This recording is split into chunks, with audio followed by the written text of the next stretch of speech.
जिस तरह हम सब ने देखा कि अप्रैल के अंदर पाकिस्तान में रजीम चेंज ऑपरेशन हुआ गैर मुल्की ईमा पर साजिश के ज़रिए, और जिस तरह मंडी लगी कौमी असम्बली में करोड़ों रुपए में लोगों के ज़मीर ख़रीदे गए, सिंध हाउस के अंदर महसूर किया गया और रजीम चेंज ऑपरेशन को जो कंप्लीट हुआ और हम सब ने देखा कि वो तमाम कुव्वतें एक तरफ हुई और पाकिस्तान तहरीक इंसाफ एक तरफ। 9 अप्रैल को इमरान खान को वज़ीर-ए-आज़म की कुर्सी से रजीम चेंज ऑपरेशन के ज़रिए हटाया गया और 10 अप्रैल को पूरा पाकिस्तान इमरान खान का साथ देने बाहर निकला। कोई भी नहीं चाहता था कि वो किसी गैर मुल्की ग़ुलामी में इस मुल्क को लेकर जाएं, और ये जो लोग सहूलतकार बने जिन्होंने फ़ायदा हासिल किया, और ये इम्पोर्टेड सरकार जब ईवानों में गई तो इन्होंने 1100 अरब रुपए की अपनी चोरियां बचाईं। हमने इस्तीफ़े इज्तिमाई इसलिए दिए थे कि हम चाहते थे कि पाकिस्तान में कौमी असम्बली का पूरे पाकिस्तान में दोबारा इलेक्शन हो। इम्पोर्टेड सरकार के स्पीकर ने जब अप्रैल में मैंने मंजूर किए इस्तीफ़े तो उन्होंने इसको लटकाया। आपने देखा कि इस्तीफ़े मंजूर नहीं कर रहे थे, कह रहे थे कि अपने हाथ से लिखा हुआ होना चाहिए। ये जो है हर एमएनए को हम अपने पास बुलाकर उनसे पूछेंगे और कि उन पे कोई प्रेशर तो नहीं है, उसके बाद हम इस्तीफ़े मंजूर करेंगे। फिर आपने देखा कि जब हमने ऐलान किया कि हम अपोजिशन लीडर को तब्दील करने के लिए असम्बली में जाएंगे, सिर्फ़ एक मकसद के लिए कि जब भी पाकिस्तान में इलेक्शन हो तो हज़ब इख्तलाफ और हज़ब इक़्तिदार आपस में बैठ के फ़ाइनल करते हैं, उस वजह से। लेकिन खौफ की बुनियाद पर पहले 35 इस्तीफ़े मंजूर किए गए अचानक, और उसके बाद फिर 35 इस्तीफ़े मंजूर किए गए, और उसके बाद 43 इस्तीफ़े मंजूर किए गए। आज पंजाब में लाहौर हाई कोर्ट ने फ़ैसला दिया है, 43 एमएनए को जो डी नोटिफाई किया था उसका नोटिफिकेशन मुअत्तल कर दिया है। मैं समझता हूँ कि ये जो खौफ में इन्होंने ये फ़ैसला किया, हम चाहते हैं कि पूरे पाकिस्तान में जनरल इंतखाबात कराए जाएं। आज मईशत तबाह हो चुकी है, इन इम्पोर्टेड सरकार का चेहरा अवाम ने देख लिया है। आज डॉलर 100 रुपये से भी ऊपर ज़्यादा महंगा हो गया है, 275-76 रुपये में डॉलर चला गया है। आटे की बोरी जो हमारे दौर में 100 किलो की 5,500 रुपये में मिल रही थी, आज 13-14 हज़ार रुपये में नहीं मिल रही। आज आप सबके सामने है पेट्रोल और डीज़ल 250 रुपये और उससे ज़्यादा महंगा हो गया डीज़ल। फैक्ट्रियां बंद हो रही हैं, एक्सपोर्ट ख़त्म हो रही है, रेमिटेंस आ नहीं रहे, पाकिस्तान दिवालिया होने की तरफ जा रहा है। IMF की जो ये शराइत अभी मानने जा रहे हैं, इसमें जो है तकरीबन 800 अरब रुपए का इजाफी टैक्स लगाने की बातें हो रही हैं। गरीब किधर जाएगा इस मुल्क में? तो हम समझते हैं कि जब तक सियासी इस्तेकाम नहीं आएगा, कभी भी माशी इस्तेकाम नहीं आ सकता। सियासी इस्तेकाम की हमने कोशिश की, हमने पंजाब असम्बली को तहलील किया, खैबर पख्तूनख्वा असम्बली को तहलील किया। उन जो दोनों असम्बलियों में 5 साल के लिए मुंतखब होना है नुमाइंदों ने, उनका तो ऐलान कर नहीं रहे, और कौमी असम्बली का जिसकी सिर्फ मियाद 3 से 4 माह रहती है, उसका ये इलेक्शन कराने जा रहे हैं। हम इसमें भी हिस्सा ले रहे हैं। और जिस तरह पंजाब के ज़िमनी इंतखाबात में बदतरीन शिकस्त हुई, इस इम्पोर्टेड सरकार को, PDM की तमाम जमातों को, कौमी असम्बली में 9 में से 8 नशिस्तें इमरान खान साहब जीते। इंशाअल्लाह कोयटा में NA 265 में भी इबरतनाक शिकस्त इनको मिलेगी। अवाम पाकिस्तान तहरीक इंसाफ के साथ है। आप जितना भी जुल्म करें, चाहे इमरान खान पे कातलाना हमला करें, चाहे हम सब पर FIR कटाएं, एक भी इमरान खान साहब और उनके लोगों की चोरी नहीं पकड़ी गई।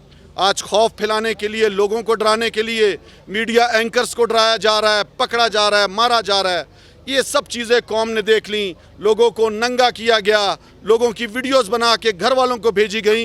ये जुल्म इस कौम के सामने आ चुका है कि ये कितने बदनीयत और कितने बुज़दिल लोग हैं।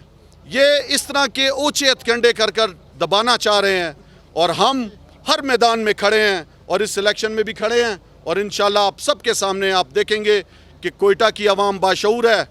वो इस मोरूसी सियासत को, वो इस PDM का ये जो चोरों का टोला है जिन्होंने अपनी चोरियां बचाई हैं और महंगाई के जुल्म के पहाड़ गिराए हैं आवाम पर, आज हम सब के सामने हैं कि हमारे दौर में दहशतगर्दी नहीं थी।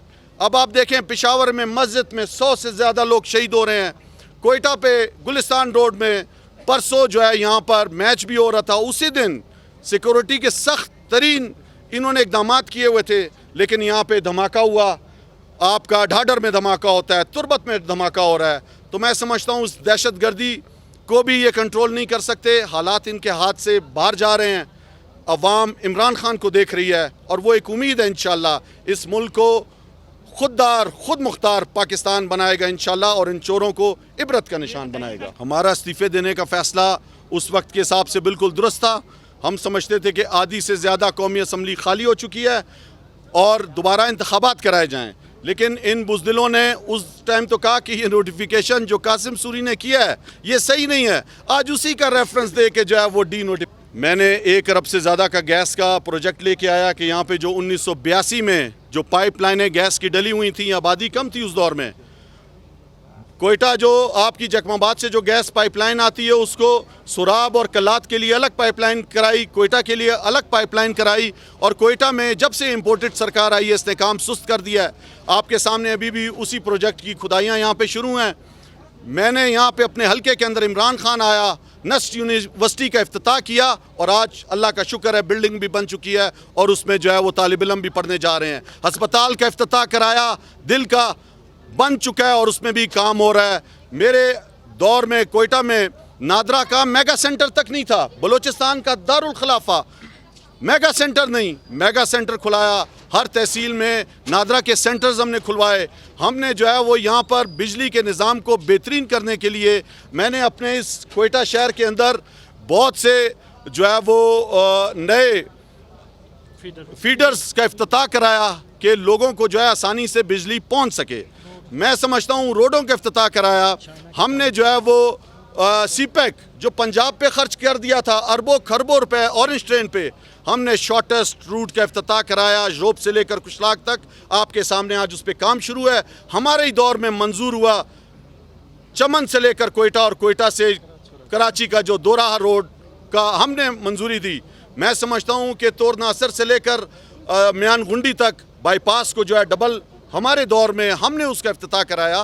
कोयटा के अंदर बहुत से इस तरह के काम कराए जो वो कोयटा की अवाम को पता है और इन इम्पोर्टेड सरकार की करतूतों का भी पता है कि जब अब आपके सामने बलोचिस्तान के अब पूरी दुनिया में जब कोविड आया था तो बिला तफरीक रंग और नस्ल 12-12 हज़ार रुपये पूरे बलोचिस्तान में पाकिस्तान की तरह दिए गए।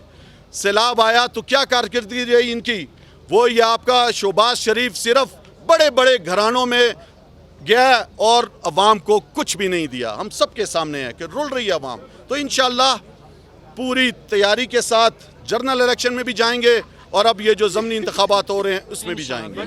देखें सूबाई हुकूमत में इत्तेहादी हैं हम और मैं ख़ुद कौमी असम्बली का दोबारा इलेक्शन लड़ने जा रहा हूँ। तो मैं समझता हूँ कि PDM की जमातें भी हिस्सा इसमें ले रही हैं, हुकूमती जमातें भी हिस्सा ले रही हैं। तो ज़बरदस्त मुकाबला होगा और इंशाअल्लाह जीत पाकिस्तान तहरीक इंसाफ।